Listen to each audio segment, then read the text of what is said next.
मशरिक़ वस्ता में फिलहाल जंगबंदी है। अभी दरअसल तोपें एक तरह से गरज नहीं रही हैं, अभी दरअसल बमबारी या एयर स्ट्राइक नहीं हो रही है। लेकिन 40 दिनों की जो जंग हुई, उस जंग के बाद अब ईरान को लेकर दुनिया दरअसल हैरान है, जिसके सुप्रीम लीडर को पहले ही हमले में एक तरह से शहीद कर दिया गया। इसके अलावा जो बड़ी लीडरशिप थी, जो बड़े कायद थे ईरान के, वो इन हमलों में, अमेरिका और इजराइल के हमलों में शहीद कर दिए गए। लेकिन फिर भी ईरान डटा रहा। आखिर कैसे? दुनिया दरअसल यह जानने की कोशिश कर रही है कि ईरान में आखिर फैसले कौन ले रहा है, किसके फैसलों से ईरान दरअसल चल रहा है, किसके फैसलों से ईरान इतनी मजबूती से दरअसल मैदान में डटा हुआ है। आखिर वो कौन चेहरा है जो ईरान के लिए इतने अहम और सख्त फैसले ले रहा है? क्या इन फैसलों के पीछे ईरान के मौजूदा सदर मसूद पजेश्कियान हैं, या फिर कालीबाफ जो कि पार्लियामेंट के स्पीकर हैं, क्या कालीबाफ वो फैसले ले रहे हैं, या फिर ईरान की जो फौज है यानी IRGC, क्या वो ये फैसले ले रहे हैं? आखिर ये फैसले ले कौन रहा है? इतनी मजबूती के पीछे कौन चेहरा है जो ईरान के साथ दरअसल खड़ा है? इसी को आज हम समझने की कोशिश करेंगे, क्योंकि अमेरिका और इजराइल के साथ जंग शुरू होने के बाद से आप देखिए कि ईरान के सामने दरअसल यही सबसे बड़ा सवाल बना हुआ है कि ईरान का जो इक़्तिदार है, जो इस पूरी जंग को लीड कर रहा है,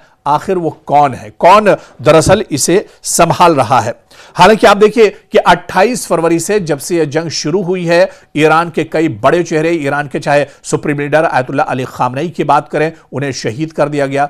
उसके बाद जो बागडोर संभाली, दूसरे ईरान के जो सुप्रीम लीडर बनाए गए, वो दरअसल एक तरह से जख्मी है। अमेरिका ने भी माना है कि वो जिंदा है, लेकिन एक तरह से जख्मी है। इसके बाद और जो दूसरी जो लीडरशिप थी ईरान की, वो भी कहीं ना कहीं एक तरह से शहीद कर दी गई।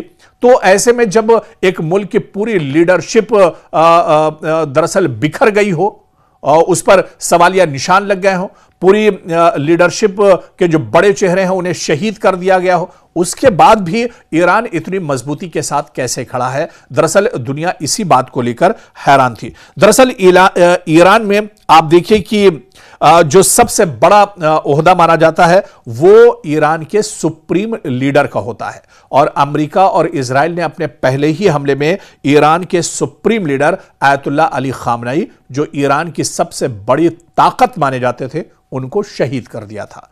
अब दुनिया ये कह रही थी, और इसी नशे में दरअसल अमेरिका के सदर डोनाल्ड ट्रंप भी थे, और वो भी यही मान रहे थे कि जब हमने ईरान के सुप्रीम लीडर को खत्म कर दिया, उन्हें शहीद कर दिया, तो ईरान का रिजीम एक तरह से चेंज हो जाएगा, ईरान एक तरह से बिखर जाएगा, ईरान में बहुत जल्दी सत्ता परिवर्तन यानी इक़्तिदार यहां पर बदल जाएगा। और इसी वजह से अमेरिकी सदर जब शुरुआती जंग हुई थी 28 फरवरी के हमले के बाद, वो मीडिया के सामने आए थे और उन्होंने कहा था कि 4-5 दिन, 1 हफ्ता या 2 हफ्ते में हम ईरान के अंदर रिजीम चेंज कर देंगे और बहुत जल्दी यहां पर जंग खत्म हो जाएगी, ईरान के लोगों को एक राहत मिलेगी। लेकिन उनका यह अंदाजा दरअसल गलत साबित हुआ।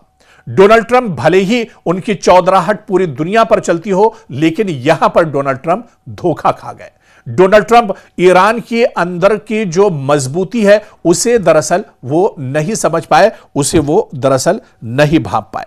और यही वजह है, डोनाल्ड ट्रंप ने यह भी कहा था, इजराइल ने माना था कि ईरान अंदर खाने कहीं ना कहीं बटा हुआ है, ईरान के अंदर सब कुछ ठीक ठाक नहीं चल रहा है, ईरान में सुप्रीम लीडर और इसके अलावा IRGC के दरमियान चीजें बटी हुई हैं, नहीं बन रही हैं, सब कुछ ठीक ठाक नहीं चल रहा है। लेकिन जैसे जैसे जंग आगे बढ़ी, ये जो तस्वुर था यह भी दरअसल एक तरह से धुंधला होता चला गया, क्योंकि IRGC पूरी मजबूती के साथ इन 40 दिनों की जंग में दरअसल डटी रही।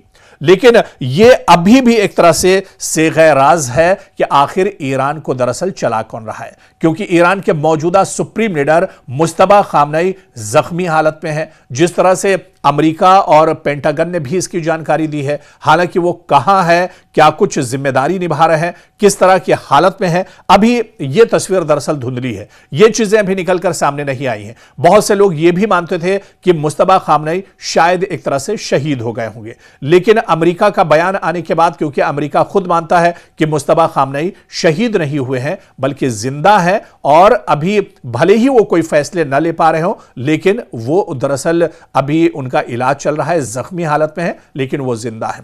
तो जब ईरान के मौजूदा सुप्रीम लीडर कोई फैसले नहीं ले पा रहे हैं, तो आखिर ये फैसले कौन ले रहा है? मुज़ाकरात का जो वफ्द है आखिर इसे कौन भेज रहा है? इसे आखिर कौन लीड कर रहा है? इन तमाम मुज़ाकरात के पीछे जो शर्तें हैं, इन शर्तों को दरअसल तरतीब कौन दे रहा है? ये शर्तें किसके कहने पर दरअसल रखी जा रही हैं? ये दरअसल अभी भी एक सेग़ राज है और ये चीजें निकल कर नहीं आ रही हैं। और जब तक ये चीजें एक तरह से राज में रहेंगी, तब तक ईरान की मजबूती इसी तरह से बनी रहेगी, क्योंकि दुनिया हैरान परेशान है, अमेरिका और इजराइल परेशान है कि ईरान के सुप्रीम लीडर के खात्मे के बाद दूसरे जो सुप्रीम लीडर बने, उनके जख्मी होने के बाद भी, ईरान की एक बड़ी लीडरशिप की शहादत के बाद भी ईरान आखिर जंग के मैदान में इतनी मजबूती से कैसे डटा हुआ है।